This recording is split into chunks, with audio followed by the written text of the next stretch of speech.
अस्सलाम वालेकुम स्टूडेंट, कैसे हैं? I am Mohammad Usman. जैसे स्टूडेंट आप जानते हैं हमारी लेक्चर सीरीज मैथ पार्ट 1 उसके ऊपर जारी है।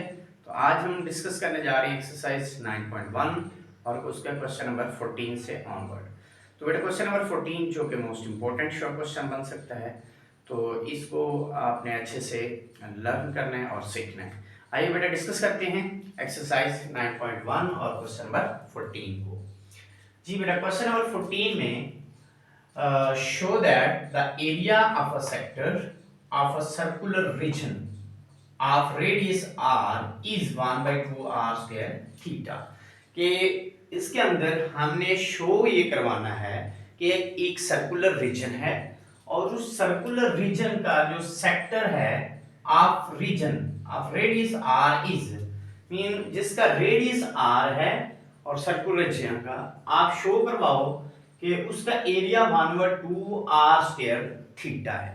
ठीक है, is the circular measure of the central angle of the sector. तो थीटा जो है where theta is the circular measure of the central angle of the sector, ये सेंट्रल एंगल कहलाएगा। ठीक है, तो आप शो करवाओ कि एरिया ऑफ सेक्टर क्या होगा।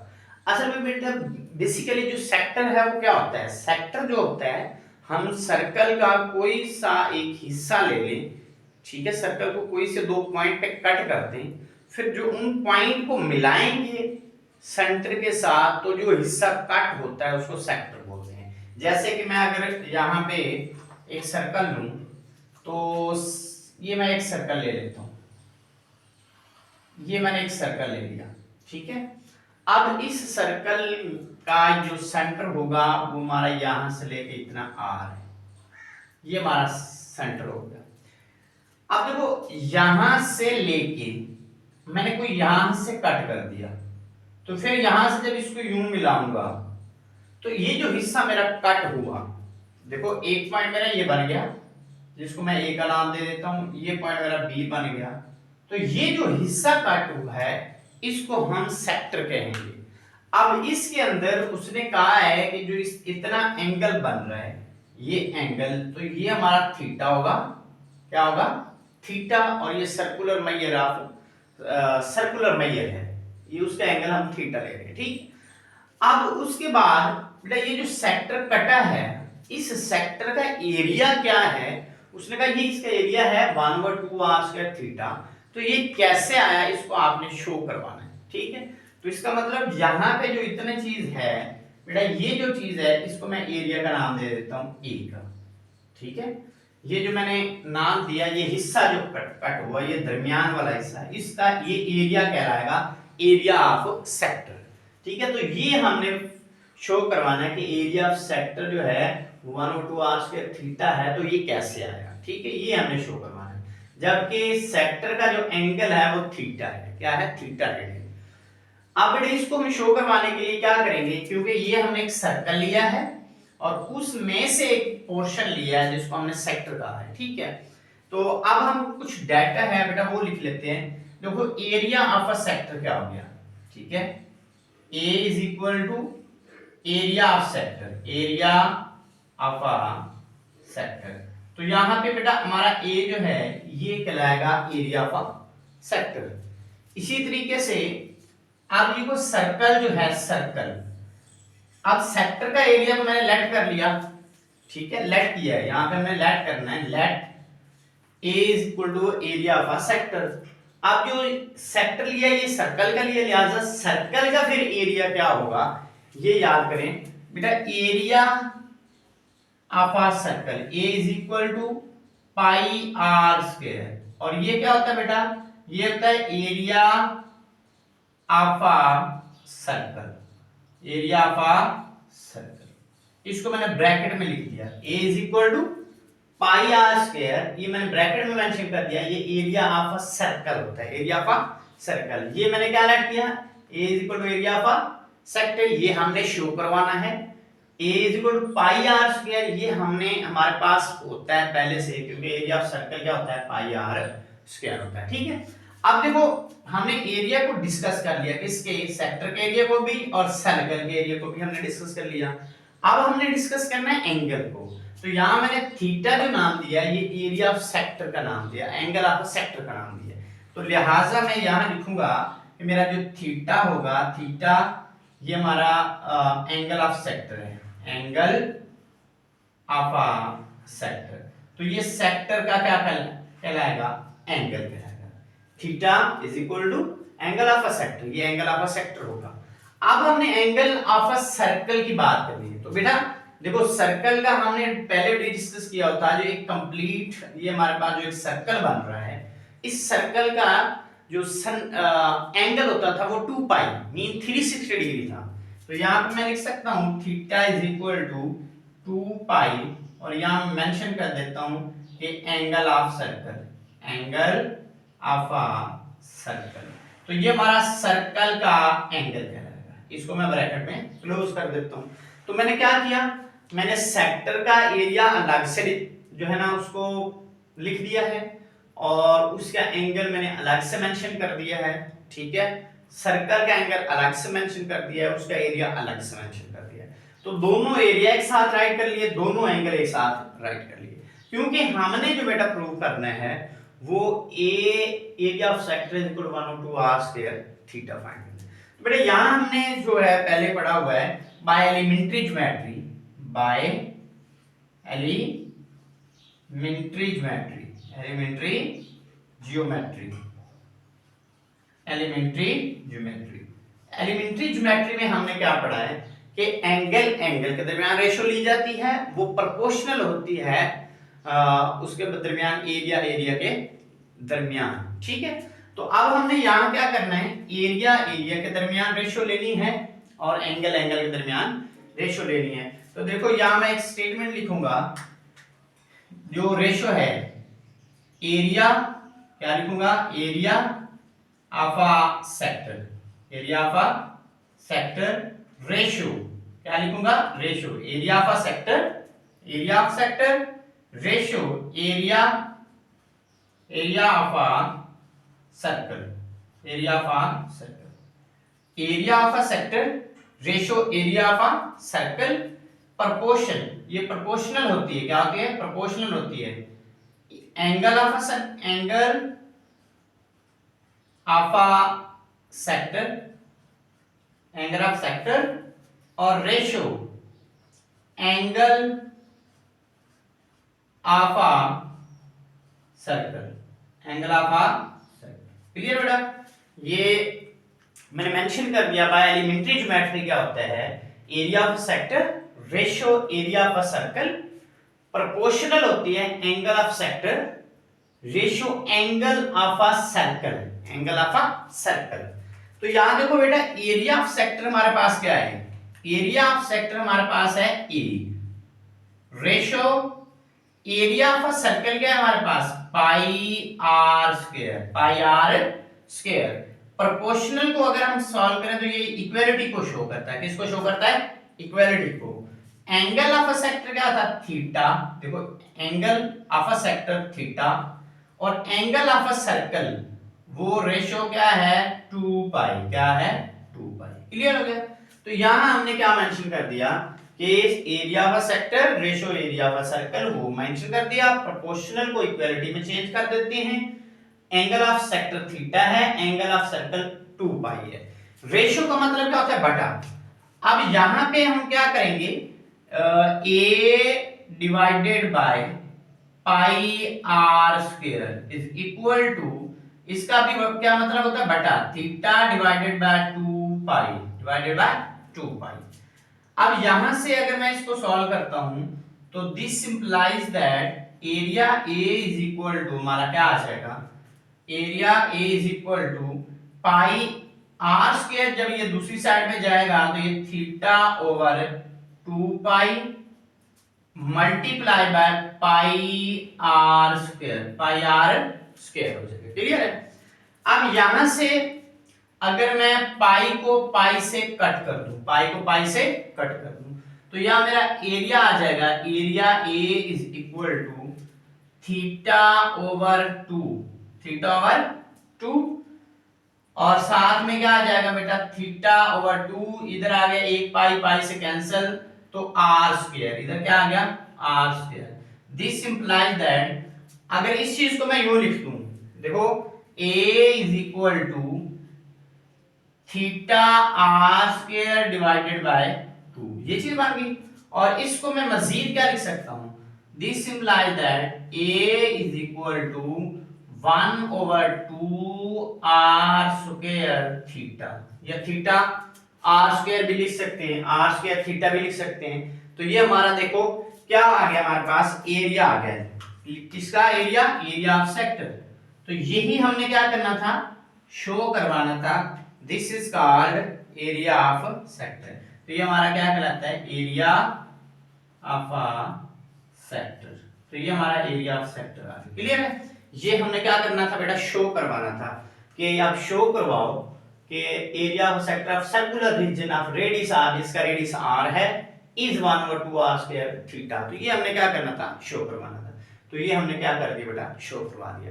नेक्स्ट क्वेश्चन है हमारे पास क्वेश्चन नंबर 15। ये भी शॉर्ट में आ सकता है बोर्ड एग्जाम में, ठीक है। तो two cities lie A and B, two cities A and B, sorry यहां छोड़ो, two cities A and B lie on the equator, on the equator. Equator का मतलब है इक्वल डिस्टेंस, इक्वल डिस्टेंस पे वो लाई कर रहे हैं दोनों cities A and B, such that their longitude, longitude का मतलब होता है फासला, डिस्टेंस, ठीक है।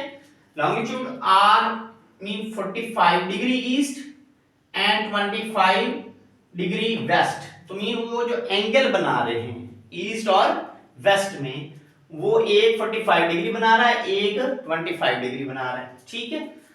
Find the distance between the two cities taking radius of the earth is 64 kilometres. Mean उनका जो रेडियस है वो है 64 किलोमीटर्स, ठीक है। आपने उन दोनों सिटीज के दरमियान डिस्टेंस फाइंड करना है, ठीक है। जैसे फॉर एग्जांपल मैं यहां देखो, यहां हमारे पास कोई सेंटर है, ठीक है, और एक शहर यहां है और एक शहर यहां लाई कर रहा है। देखो ये उसका फिर मीन होगा, ये क्या कहलाएगा, उसका मीन पॉइंट, क्या कहलाएगा, मीन पॉइंट। तो अब यहां देखो एक शहर यहां से इधर इस मीन पोजीशन से इधर है, जिसको सपोज करो मैं बी कह देता हूं, और एक शहर यहां से इस तरफ है, सपोज करो मैं उसको ए कह देता हूं। तो ये हमारा वेस्ट हो गया, ठीक है, वेस्ट, और ये हमारा क्या हो गया, ईस्ट, ईस्ट हो गया। क्लियर है? तो अब उसने कहा है कि ये जो हमारा शहर हैं, टू सिटीज हैं, ये उनका सेंटर पॉइंट है, ठीक है। अब सेंटर पॉइंट से वेस्ट की तरफ कितना एंगल बन रहा है, यहां जो थीटा बन रहा है वो 25 डिग्री है, और यहां जो बन रहा है वो 45 डिग्री है। ईस्ट में 45 डिग्री बन रहा है और वेस्ट में कितना बन रहा है, 20 डिग्री। अब देखो इन दोनों का हमने क्या फाइंड करना है, डिस्टेंस। क्या फाइंड करना है, डिस्टेंस। ये इतना डिस्टेंस हमने क्या करना है, फाइंड, ये वाला मीन इस, ये जो सिटी यहां है या ये जो सिटी यहां है, इन दोनों का टोटल डिस्टेंस हमें चाहिए, टोटल डिस्टेंस चाहिए। और ये होता है हमारा, ये एक आर्क बन रही है, इसका मतलब एल, हमने लेंथ फाइंड करनी है, टोटल लेंथ फाइंड करनी है, ठीक है। तो यहां पे हमारे पास टोटल एंगल कितना हो गया। अब यहां टोटल एंगल्स की बात करें तो हमारे पास बेटा थीटा जो होगा वो थीटा बन जाएगा 25 डिग्री और प्लस 45 डिग्री। दोनों सिटीज का टोटल एंगल फाइंड कर लेते हैं। क्या करते हैं, दोनों सिटीज का टोटल एंगल कितना बनेगा, इनको ऐड किया और ये बन जाएगा 70, कितना बनेगा, 70 डिग्री। क्लियर हो गया, दोनों सिटीज का टोटल एंगल राइट कर लिया, वो 70 डिग्री है। फाइंड क्या करना है, एल, जबकि रेडियस कितना गिवन है, 6400 किलोमीटर। तो आर हमारा क्या हो गया, आर हो गया 6400 किलोमीटर। और फाइंड क्या करना है, एल, फाइंड क्या करना बेटा, एल। तो ये तो मैंने गिवन डाटा लिख लिया, जो हमारे पास गिवन था। उसने कहा दो सिटीज हैं, ईस्ट में 45 डिग्री एंगल बना रहे हैं, वेस्ट पे 25 डिग्री बना रहे हैं। उन दोनों सिटीज की रेडियस की बात की जाए, मीन ये वाला रेडियस, ठीक है, तो ये कितना है 6400 किलोमीटर्स। और आप इन दोनों सिटीज का डिस्टेंस फाइंड करो, एक दूसरे से डिस्टेंस फाइंड करो। तो वो डिस्टेंस असल में क्या होता है, लेंथ। वो लेंथ हमने क्या करनी है, फाइंड करनी है। ठीक है, तो अब फर्स्ट ऑफ ऑल हम बेटा क्या करेंगे, जो हमारा थीटा है ये डिग्री में है, हम इसको कन्वर्ट करेंगे रेडियन में। तो यहां लिखो नाउ, अब हम क्या करते हैं बेटा, theta is equal to 70 degree, इसको मल्टीप्लाई कर देते हैं पाई ओवर 180 से। ठीक है, ये हमने पहले प्रीवियस लेक्चर्स के अंदर हमने डिग्री टू रेडियन कैसे जाते हैं, तो हमने वहां पे ये क्वेश्चंस किए थे कि जब भी डिग्री हो तो पाई ओवर 180 से क्या करना है, मल्टीप्लाई करना है। ठीक है, अब इसको मैं अगर मल्टीप्लाई करूं तो ये मेरे पास बनेगा 0 0 से कैंसिल, और ये बनेगा 7 पाई ओवर 18। तो इसको जब मैं राइट करूंगा 70 इंटू 3.142 और डिवाइडेड बाय 18। ठीक है, अब यहां से हमारा जो थीटा आ जाएगा, थीटा इज इक्वल टू, अब इस थीटा की वैल्यूज निकालनी है, इसको इससे मल्टीप्लाई करेंगे और इस पे क्या करेंगे, डिवाइड जब करेंगे तो ये हमारा थीटा जो है ये बेटा आ जाएगा 1.2217। क्लियर है, ये कैलकुलेटर पे मैंने किया है। ठीक है, ये रिजल्ट पहले मैंने निकाला हुआ है कि हमने जब इसको इससे मल्टीप्लाई करना है और इस पे डिवाइड करना है तो थीटा 1.2217 आता है। ठीक है, ये हमारा रेडियन में आ गया। ठीक है, अब हमने क्या फाइंड करना है, लेंथ।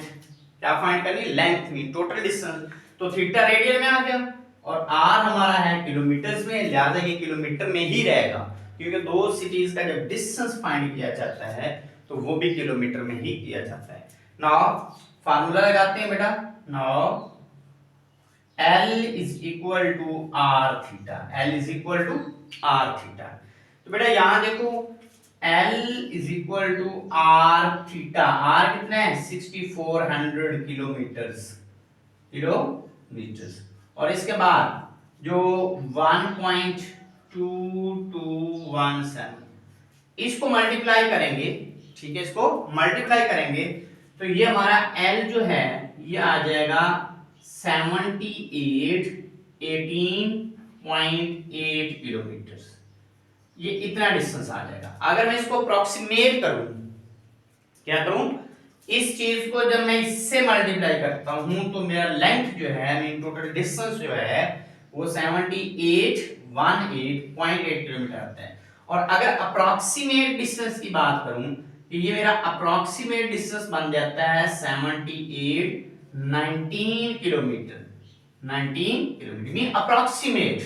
ठीक है, कि हम अप्रोक्सीमेट इतने किलोमीटर पे ये दोनों सिटीज लाई कर रहे हैं। क्लियर है, ये हमने फाइंड करना था कि दो सिटीज हैं, उनका एंगल जो है ये इतने एंगल्स बना रहे हैं ईस्ट और वेस्ट में। आप दोनों सिटीज का आपस में जो डिस्टेंस है वो फाइंड करो, जबकि रेडियस आपके पास गिवन था। तो इससे हमने ये क्या किया, इसको फाइंड आउट कर लिया। तो ये हमारा जो है फाइनल रिजल्ट है, मीन टोटल डिस्टेंस है, ये हमारे पास जो हमने फाइंड कर लिया। क्लियर है, अब इसके बाद बेटा हमारे पास क्वेश्चन नंबर 16 है। इसके अंदर the moon subtend an angle of 0.5 degree at the E of an observer. एक ऑब्जर्वर है जो कि वो ऑब्जर्व कर रहा है, ठीक है, मून को। ठीक है, तो वहां से जो उसकी आईज का एंगल है वो क्या बन रहा है 0.5 degree of an observer on earth. और वो कहां पे खड़ा है, अर्थ पे खड़ा होके वो मून की तरफ जब देखता है तो जो उसका एंगल बनता है वो 0.5 डिग्री बनता है। ठीक है, the distance of the moon from the earth is, अब मून से अर्थ का जो डिस्टेंस है वो कितना है 3.844 मल्टीप्लाई बाय 10 की पावर 5 किलोमीटर्स अप्रोक्सीमेट। तो देखो what is the length of the diameter of the moon.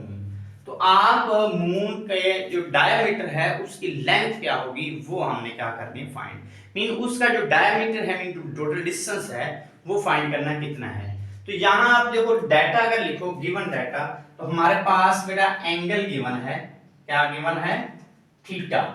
Theta हमारे पास है 0.5 डिग्री और रेडियस जहां पे तो 3.5 मल्टीप्लाई बाय 10 की 5 किलोमीटर, ये हमारे पास हो गया बेटा रेडियस। क्या हो गया?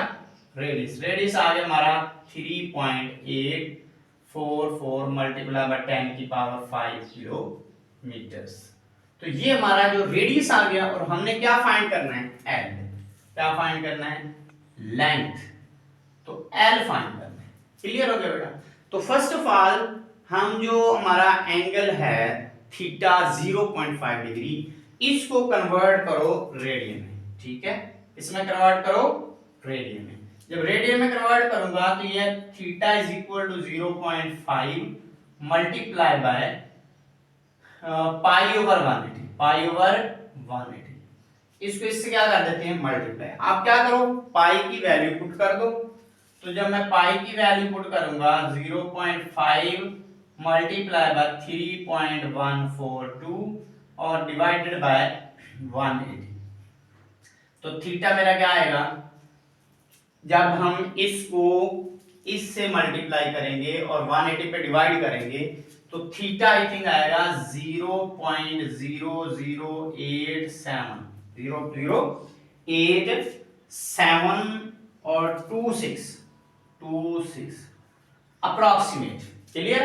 जब मैं इसको कैलकुलेटर पे करता हूं बेटा तो 0.5 मल्टीप्लाई बाय 3.142 डिवाइडेड बाय 180 करता हूं तो ये 0.00876 ये अप्रॉक्सीमेट आ सकता है। ठीक है, तो इसकी कैलकुलेशन में थोड़े बहुत मिस्टेक्स हो तो उसको आप देख लेना, और अदरवाइज इसमें कोई मिस्टेक नहीं हो सकती। क्लियर है? अब ये हमारे पास जो है थीटा आ गया बेटा रेडियन में, और पहले आर हमारा गिवन है, रेडियस भी गिवन है। अब आप फार्मूला लगाओ। नाउ फार्मूला हमारा क्या होता है? L is equal to R theta. L is equal to R theta. अब बेटा इसमें वैल्यू पुट करो L की और R की। ठीक है, तो जब मैं यहां वैल्यू पुट करूंगा L is equal to R है 3.844 मल्टीप्लाई बाय 10 की पावर 5, और इधर इसको मल्टीप्लाई करो 0.00876। क्लियर बेटा? 0.08726 इसको इससे जब मल्टीप्लाई करते हैं तो हमारा L आ जाएगा। L इज इक्वल टू, अब इसकी वैल्यू को भी हम राइट कर सकते हैं। ठीक है, तो ये टोटल जो हम करेंगे तो मैं इसको यूं लिख देता हूं 3.84 मल्टीप्लाई बाय ये 10 की पावर 5। 10 की पावर 5 इसको मैं साइड पे लिख लेता हूं, और इसको यूं लिख दो 0.00876 मल्टीप्लाई बाय 10 की पावर 5 मल्टीप्लाई बाय 10 की पावर 5। तो बेटा आप क्या करेंगे? ये जो 10 की पावर 5 है इसका मतलब 10 के साथ 5 जीरो लगा दो। 5 जीरो लगाएंगे तो ठीक है, ये हमारे पास 10 लाख बनेगा। ठीक है, उसको जब आप इससे फिर इससे मल्टीप्लाई करोगे सभी को आपस में, तो ये हमारे पास जो टोटल लेंथ आएगी, टोटल लेंथ वो क्या आ जाएगी? इसको मैं मल्टीप्लाई कर लेता हूं बेटा, तो ये आएगी 3354 किलोमीटर्स। बेटा इनको कैलकुलेटर से आपने मल्टीप्लिकेशन करनी है, जस्ट मल्टीप्लिकेशन करनी है। इसको इससे मल्टीप्लाई करना है, मल्टीप्लाई करने के बाद 10 की पावर 5 आएगा, इसका मतलब 10 के साथ 5 जीरो लगानी है। 5 जीरो लगाने के बाद आप फिर इन दोनों से मल्टीप्लाई करेंगे तो ये हमारा डिस्टेंस आएगा 3354 किलोमीटर। ठीक है, तो इस तरीके से 3354 किलोमीटर ये हमारे पास जो है डिस्टेंस आ जाएगा। क्लियर है बेटा? किसका distance? From F two moon. F two moon ये टोटल डिस्टेंस हमारा बन जाता है। ठीक है, तो ये इसको मैं सर्कल कर देता हूं, तो ये हमारा जी टोटल डिस्टेंस आ गया किलोमीटर्स में। क्लियर हो गया बेटा? तो आज जो हमने क्वेश्चन को डिस्कस किया, क्वेश्चन नंबर 14, 15 एंड 16 को, तो इस एक्सरसाइज में एक क्वेश्चन नंबर 17 है जो कि आप सेम एज इट जैसे हमने क्वेश्चन नंबर 16 किया है, इसी को देखते हुए आप वो क्वेश्चंस को भी कर सकते हैं, वो आपने खुद प्रैक्टिस करना है। तो आज के लेक्चर्स को हम यहाँ ही वाइंड अप करते हैं, मिलते हैं नेक्स्ट लेक्चर्स में। दीजिए इजाज़त, अल्लाह हाफिज़।